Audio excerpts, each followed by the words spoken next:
Halo teman-teman, kami dari kelompok 1 akan menampilkan video mengenai gender, sex, and health. Disimak ya. Gender? Gender itu apa sih? Gender berasal dari bahasa Inggris yang artinya jenis kelamin. Gender merupakan suatu bentuk sosial dan budaya atau kultural yang bukan kodrat dari Tuhan, melainkan buatan manusia yang dapat diubah dan dipertukarkan serta memiliki sifat relatif.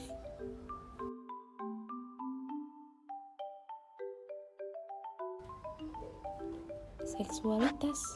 Apa itu seksualitas? Seksualitas adalah proses sosial budaya yang mendorong hasrat atau birahi manusia. Orientasi seksual. Orientasi seksual ialah keterkaitan kapasitas yang dimiliki oleh individu dengan rasa ketertarikan. Rasa ketertarikan individu terhadap individu lain meliputi ketertarikan emosi, rasa sayang, dan hubungan seksual. Hal tersebut bersifat kodrat dan tidak dapat diubah, serta mendasari pemikiran sehingga timbul kecenderungan terhadap pemikiran individu. Budaya dapat mempengaruhi gender. Peran gender diajarkan secara turun-menurun dari orang tua ke anaknya. Sejak anak berusia muda, orang tua telah memperlakukan anak perempuan dan laki-laki berbeda, meskipun kadang tanpa mereka sadari. Nah, contoh dari budaya yang dapat mempengaruhi gender ini yaitu budaya yang dianut Sulawesi Selatan, yaitu budaya yang terkait dengan gender adalah budaya siri. Apa itu budaya siri? Sebagian masyarakat pesisir di Sulawesi Selatan menilai perempuan pekerja masih dianggap sirik atau tradisi malu. Mereka beranggapan keterlibatan perempuan dalam bekerja melecehkan tanggung jawab laki-laki yang dinilai tidak mampu lagi menghidupi kebutuhan keluarga. Nah, akibatnya perempuan pesisir hanya bisa menunggu dan menaruh harapan pada hasil tangkapan laki-laki yang sedang melaut. Hal ini masih diturunkan turun-menurun sampai saat ini oleh masyarakat pesisir di Sulawesi Selatan. Apa itu diskriminasi? Diskriminasi merupakan perilaku atau tindakan yang tidak seimbang terhadap individu atau kelompok tertentu. Diskriminasi biasanya bersifat kategorikal atau melihat ciri khas, misalnya ras, suku bangsa, agama, ataupun kelas sosial. Diskriminasi juga dapat dikatakan sebagai perilaku tidak adil dari pihak mayoritas yang dominan kepada pihak minoritas yang lemah dan tidak bermoral. Bentuk-bentuk ketidakadilan gender. Ketidakadilan gender terjadi karena sistem dan struktur sosial yang menempatkan laki-laki dan perempuan pada posisi yang tidak menguntungkan. Bentuk-bentuk ketidakadilan gender diantaranya adalah 1. Marginalisasi, yakni proses pemiskinan seseorang atau golongan tertentu karena adanya perbedaan jenis kelamin.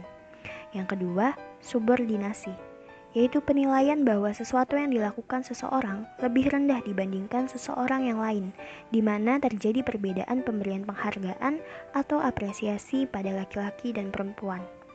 Yang ketiga, stereotip, yaitu penilaian yang keliru kepada laki-laki dan perempuan akibat pemberian label atau citra yang salah, seperti perempuan bersifat lemah lembut, anggun, dan rapi, sedangkan laki-laki seharusnya bersifat tegas, berani, dan berwibawa. Kekerasan, yaitu pemikiran bahwa perempuan adalah pribadi yang lemah dan laki-laki adalah pribadi yang kuat, membuat laki-laki melakukan kekerasan kepada perempuan, seperti KDRT, pemerkosaan, pelecehan seksual, dan lainnya. Beban ganda perempuan. Perbedaan jenis kelamin membuat beban pekerjaan pada laki-laki dan perempuan tidak seimbang, di mana ditandai dengan perempuan yang bekerja, tetapi juga mengurus anak dan pekerjaan rumah, sedangkan laki-laki hanya mengurus pekerjaan atau bekerja.